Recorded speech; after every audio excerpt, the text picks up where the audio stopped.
very important, so it is difficult to focus in the minutes that were given to each of the speakers. But for the sake of the others, I think we have to try to get and stick with the time. So good morning to everybody. I'm happy to see such a large audience this morning as well. It is actually the beginning of spring, 1st of March, even if it doesn't look like this outside. So we will continue with our next speaker. She comes from India, VidyaViswanath, and she will present us Embracing Life and Facing Death, the Hindu Perspective. Welcome. Good morning. Press the button. Right. Namaskaram from my country, and I feel incredibly privileged to be here today, and I would like to start by thanking Pal Life for having me here, my institution, Homi Baba Cancer Hospital and Research Center where I work, and Pallium India.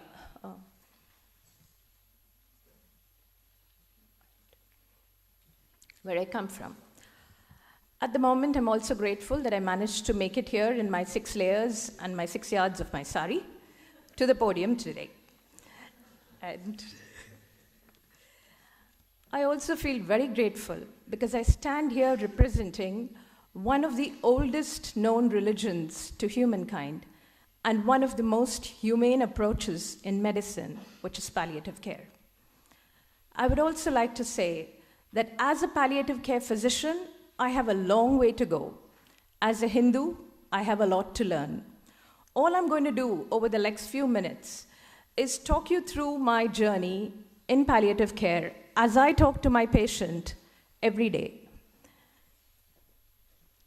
Part of this journey is preparing my own self, initiating the conversation, talking to my patient, helping them make decisions, working towards bereavement care, end-of-life care, hospice care, and of course, self-care. What is it that's different in a patient that we see in palliative care? These patients are usually at the crossroads. They are in severe distress, and at any point in time, our role is to make them smile through these tears. Evidence-based medicine is great, but I really need to lean upon some principles which come from my Hindu values and philosophy and little stories that I have grown up with. That is all which will be the content of my talk today. In the journey with a patient facing grief and loss, what is our role? Our role is to ease transitions. It is to keep hope alive in the face of despair, and it is to maintain the delicate balance between holding on and letting go. Embracing life, facing death is about these transitions and confronting the circle of life. From the patient's perspective, it means finding some sense of tranquility in the severe turmoil that they're going through. The caregiver has their own sense of distress. They have to go through a normal life. They live with anticipatory grief and even guilt at times. And here I am as a palliative care physician trying to work my way through all of these trajectories. So where do I draw my own energy from? This is Lord Shiva, as we know in Hindu culture. And this is a posture which comes from the divine dance or the Tandavam. This dance demonstrates the cycle of life. It transitions between the gentle to the violent, and it transitions through birth, through death. And in all of this, in between the harmony, in between everything, the Lord maintains pulsating energy with perfect balance. And this is the posture which we call as Lord Nataraja in Hinduism. And this is the posture from where I like to draw my energy, to maintain that balance and find my own equipoise as I initiate the conversation with my patient.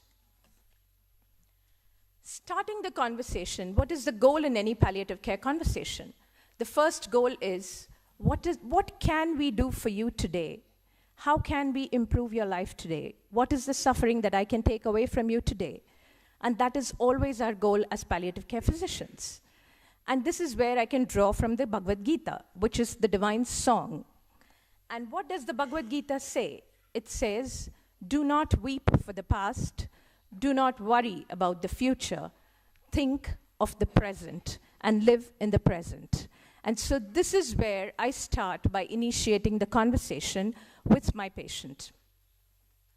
Saying this is probably the easiest thing to do, but all of us know how difficult it is to practice that. And again, it is the Bhagavad Gita which comes to my rescue. Because the Bhagavad Gita is the epitome of one of the most powerful communications in the world. This Bhagavad Gita is set in the battlefield. It is when the warrior loses courage to raise his arms and go into battle. And that is where Lord Krishna, who is the prime mover of the Bhagavad Gita, comes in. He is a charioteer to the warrior. He does not pick up a weapon. All he does is listen to Arjuna and talk him through that entire crisis. So this is exactly what the palliative care approach tells us. It tells us ask, tell, and ask in communication. It tells us to listen. It tells us to empathize. And so this is exactly what I try to do with my patient as I am talking through to the patient and helping them make their decisions. I cannot make it for them, but I need to help them make these decisions. Having said that, decision-making in palliative care itself is difficult. It is very difficult for the patient. And coming from the Indian scenario, we have what we call as collective autonomy. So it makes it doubly difficult for the patient. But it's also difficult for us as physicians, because every single decision I make, what is the question that I ask myself? I would like to ask myself, am I doing right? Am I not doing harm? That is the first thing I need to ask myself. And there are many times when patients tell us they refuse opioids. They say we want to bear pain. Probably it's punishment, so let it go away. There are patients who say, I will believe only in rituals. I'm not going to take medications. So that is where we need to be both gentle and firm in managing between beneficence and autonomy. So these dilemmas are always there with us. And again, it is the Gita which comes to my rescue. What does the Bhagavad Gita tell me? It says that it is the intention behind the action which is paramount. I am here to do my duty. That is what a karma yogi does. He does his duty. I am here, so as a palliative care physician, what am I here for? I am here to ease suffering. I understand that the outcome could be death. I understand that there is no cure. But my duty is to relieve you of the suffering. And that's exactly what the Gita says, that it is the intention behind the action which is paramount. At the same time, inaction is not an option. Like we heard yesterday, pallilalia, palliphobia, all these things could be like inaction. This is not an option, because the true karma yogi, if he feels compassionately towards those who are dying, we have to find a way through this. Like one of our teachers says, she says, create the world you want to die in. So feeling compassionate is good, but we have to translate that thought into action. And just like what Dr. Robert Wycross says, it is the anger and compassion which is the catalyst for change. And that is what is going to spread palliative care around. So yes, we have to be compassionate, but we also have to be angry. We have to work towards creating the change that we wish to see. It is nice to be angry. Anger can be a catalyst. But when we talk about integration, when we talk about integrating with various other multidisciplinary teams, the way to move forward is to build bridges. And for this, we need the wisdom to discern, we need a keen sense of judgment, and most importantly, we need perseverance. And this is where there are plenty of times I get disheartened. It's a tough path. And that is where I look to my Lord Hanuman, who is one of the gods in whose stories we have grown up with since childhood. And he is part of the epic, which is called the Ramayana, if any of you have heard about it. So this is where I look to for my own faith. It is often said that rituals are a big part of Hinduism. But the way I look at it, I feel it inculcates a sense of discipline, and it can also bring solace, and it can bring comfort. For instance, the other day we had a patient at the hospice. She was a young lady. She was really young, and she had massive lymphedema, because of which she could not get up, and she was in the last few days of her life. She expressed that there was this puja coming up, this auspicious day that we call.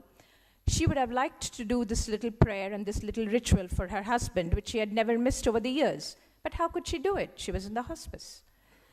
Immediately, we managed to keep an image of her deity, because worshipping through the image of a deity is very powerful in Hinduism. It gives you a sense of connect like none other. So we got her that little image. We got her a little lamp, a few flowers. And once she did that, she died about 2 days later. I hope she died more comfortably.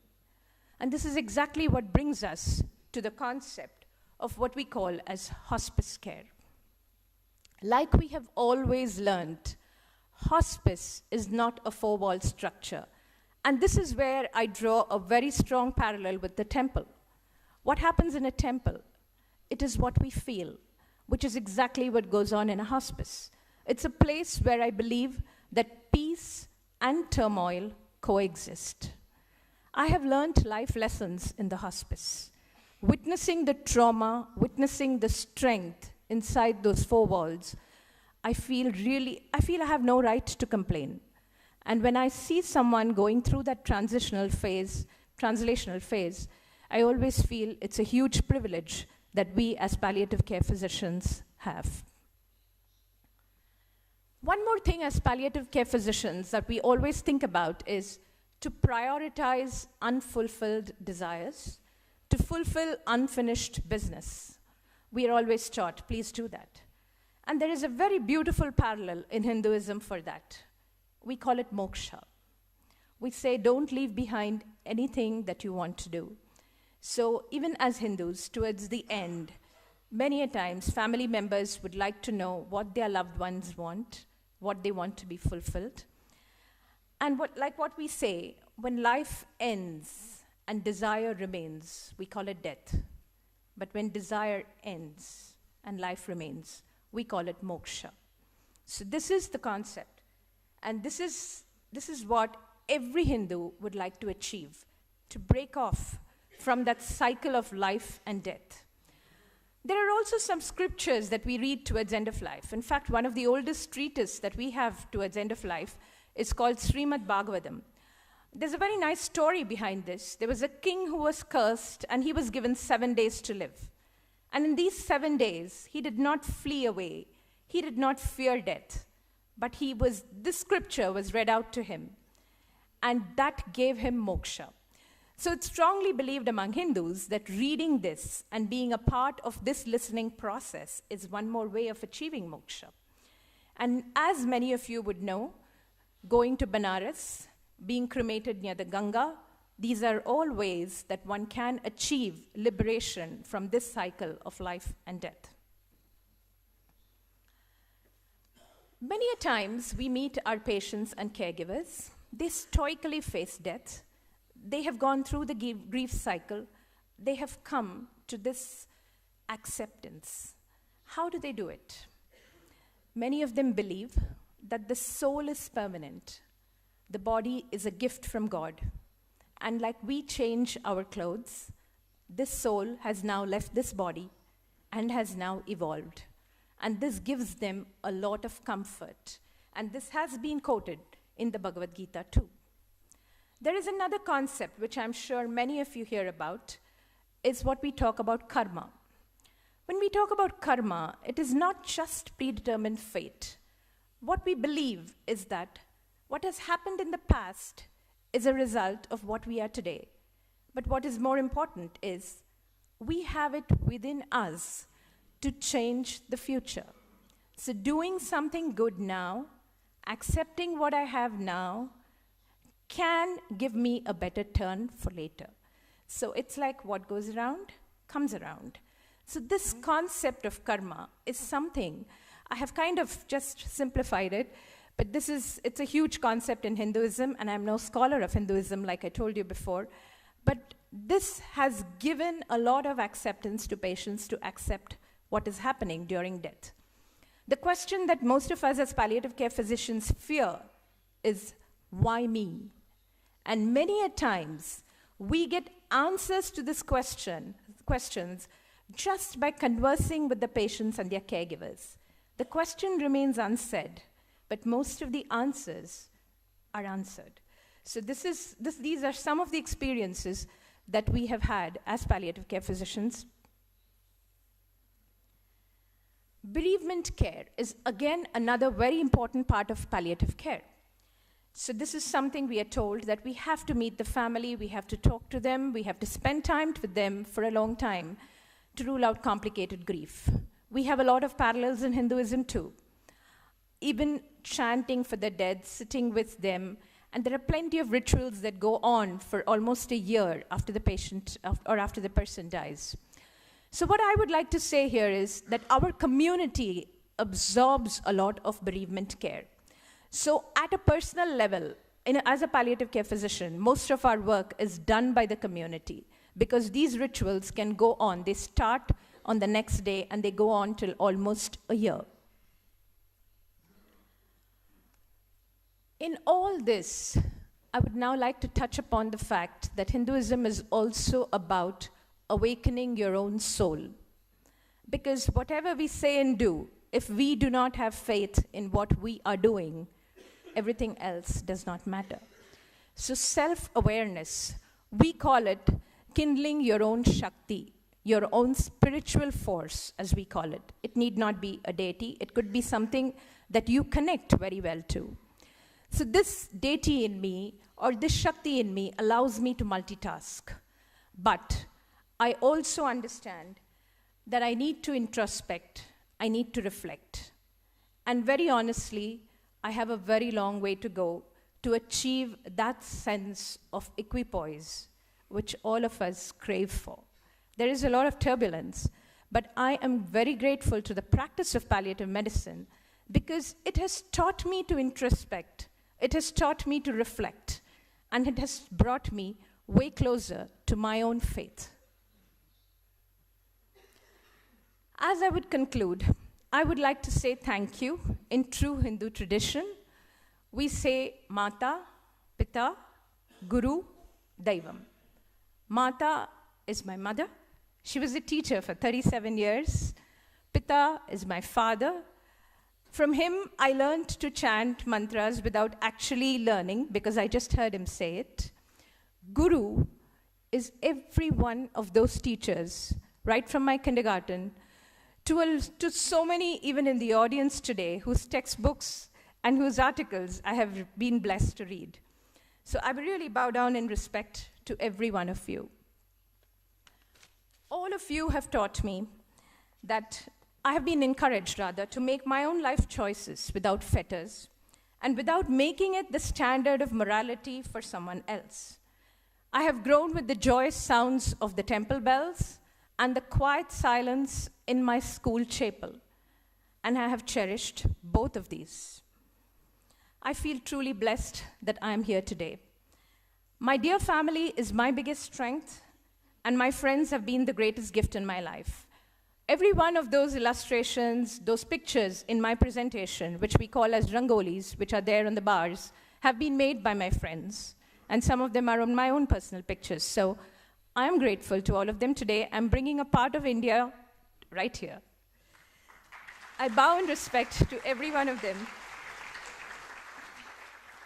And at the very end, I would like to thank every one of my patients and caregivers, from whom I have received way more than I have given.